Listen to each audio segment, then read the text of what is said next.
تو جو یہ رپورٹ ہے یہ بتاتی ہے کہ ان کو گاڑی یا تو گاڑی کے اندر سے گولی ماری گئی یا ان کو بہت قریب سے جو ہے وہ گولی ماری گئی۔ پھر یہ بھی ایک اس میں ایک دلچسپ ایک جو پہلو ہے اس رپورٹ کا، اور بڑا امپورٹنٹ پہلو ہے، دلچسپ سے زیادہ افسوسناک اس کو کہہ لیں یا جو بھی اس کا ہے، لیکن یہ ہے کہ جس نے توجہ لی ہے وہ یہ ہے کہ وقار احمد جو ہے اور جو خرم احمد دونوں بھائی ہیں سگے، اور کینیا میں ان کا اپنا کاروبار ہے اور وہی میزبان تھے ارشد شریف کے، تو ان دونوں کے بیانات میں تضاد ہے، اور جو وقار احمد ہے اس کے تعلقات جو ہیں وہ کینیا کی انٹیلیجنس ایجنسی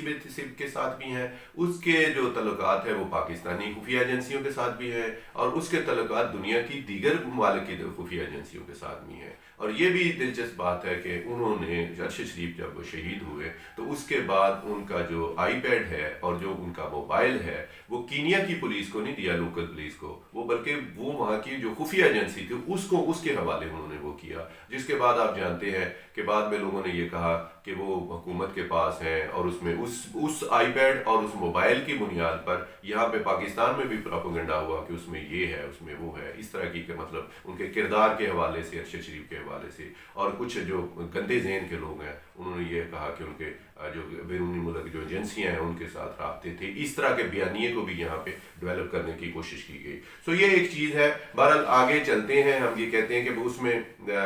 جو ایک ایف آئی آر درج ہوئی، پھر ایف آئی آر 3-4 دن پہلے جو درج ہوئی ہے اس میں جو ہے ان کو نامزد کیا گیا ہے، وقار احمد کو، خرم احمد کو، اور ایک اور وقار وسیع، ایک طارق وسیع کا نام کے ایک شخص ہیں، ان تینوں کو پھر ارشد شریف کی ایف آئی آر میں جو اب ہمارے پاس جو دیکھنے والی چیز ہے یہ ہے کہ ایک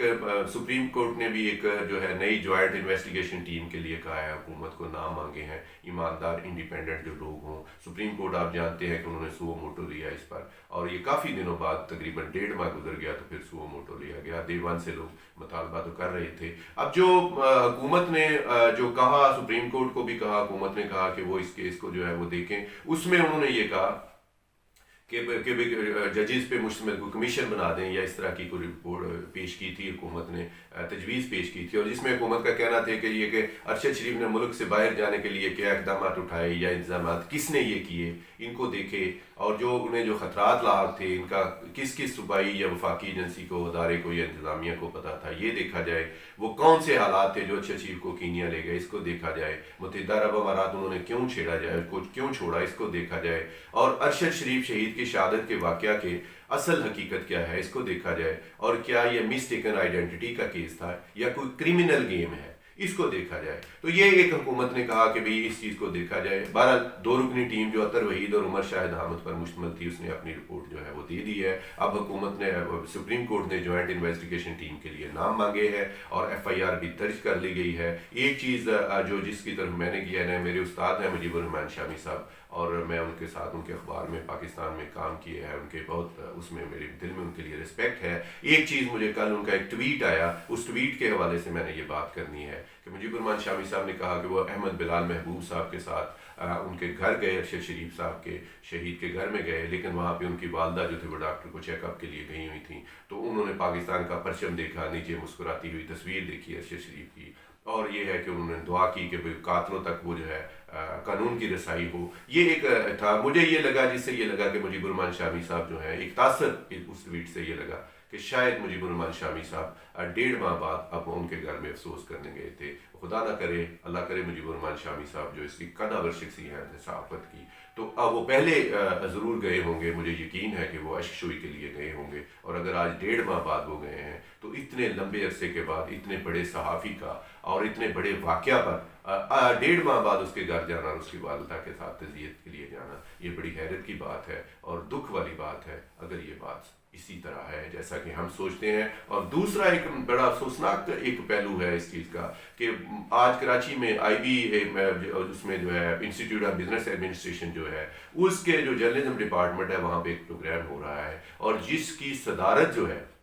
وہ یہ ہے کہ صحافیوں پر مزید اب تشدد ناقابل برداشت ہے، اب ہم ان کو نہیں مزید اس کو قبول کریں گے۔ تو یہ اس موضوع پر جو سیمینار ہے، اور اس یہاں تک تو سارا کچھ ٹھیک تھا، لیکن جو افسوسناک بات ہے وہ یہ ہے کہ اس کا مہمان خاص جو بنایا گیا ہے وہ فہد حسین کو بنایا گیا ہے. اور فہد حسین آپ جانتے ہیں کہ وزیر اعظم کے مشیر ہیں، اور وزیر اعظم کی جتنی بھی پالیسی، میڈیا پالیسی جو چل رہی ہے، بلکہ ان کے ترجمان ہیں، جتنی پالیسی چل رہی ہے میڈیا سے ریلیٹڈ، اس کو فہد حسین دیکھ رہے ہیں. جو پراپوگنڈا آپ دیکھتے ہیں اور جو صحابہ، اس کو وہ دیکھتے ہیں. اور افسوسناک بات ہے کہ کیسے بندے کو آئی بی اے نے انہوں نے اپنا مہمان بنایا، جس بندے کے ہوتے ہوئے جرنلزم کرنے والوں کے لیے پاکستان میں زمین تنگ کر دی گئی. جیسا کہ ارشد شریف شہید کو شہید ہوئے، جیسا کہ صابر شاکر کو ملک چھوڑنا پڑا، جیسا کہ جمیل فاروقی پر تشدد ہوا، جیسا کہ عمران ریاض کو گرفتار کیا گیا، اور جیسا کہ اس کو جو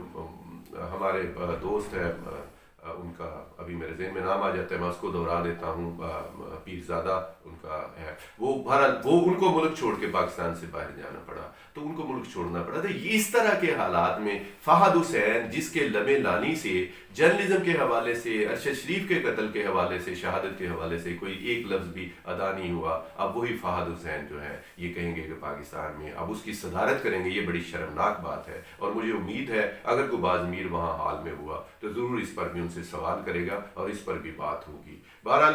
بات کو سمیٹتے ہیں.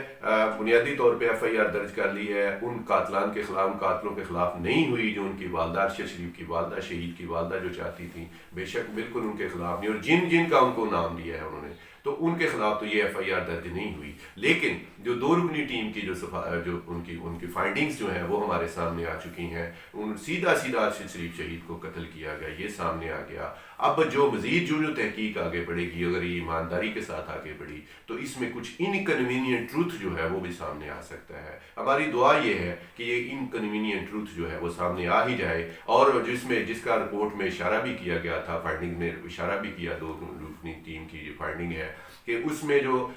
جو اس کے قتل کے تانے بانے جو ہیں وہ کینیا کی پولیس، کینیا اور پاکستان سے باہر جو لوگ ہیں، دبئی میں جو لوگ ہیں، ان کے ساتھ ملتے ہیں. ڈان نے جو ایڈیٹوریل اس حوالے سے لکھا، اس میں تو بظاہر یہ لگا کہ اے آر وائی کے سلمان اقبال جو ہے، میں نام لے لیتا ہوں، ان کے بیانات میں تضاد وہ رپورٹ میں بھی بتایا گیا ہے. سو ڈان کو بھی یہ لگا کہ اس پہلو کو دیکھنے کی ضرورت ہے، بالواسطہ انہوں نے اس کی طرف اشارہ کیا. تو یہ ایک چیز جو ہے وہ ہمارے سامنے آ رہی ہے. اور پہ آخر کے طور پر بات چونکہ لمبی نہ ہو، مگر میں یہ کہنا چاہتا ہوں کہ آج جب کہ یہ اب حکومتی ٹیم جو ہے، حکومت کی متعین کردہ ٹیم یہ کہہ چکی کہ ان کا پلان کر مرڈر تھا، ان کو سوچ سمجھ کے منصوبے کے ساتھ قتل کیا گیا، تو شرم آنی چاہیے ان لوگوں کو جنہوں نے جب ارشد شریف شہید کو جب قتل شہید کیا گیا، تو جو لوگ ٹی وی پہ فون کر کے، میڈیا ہاؤسز میں فون کر کے، جنہوں نے ان کی خبر کو پہلے درکوانے کی کوشش کی گئی، پھر اس کو حادثے کا رنگ دینے کی کوشش کی گئی، پھر ارشد شریف کی کریکٹر اسیسینیشن کی گئی، اور شرم آنی چاہیے ان لوگوں کو جس میں بطور اعلی کار استعمال ہوئے.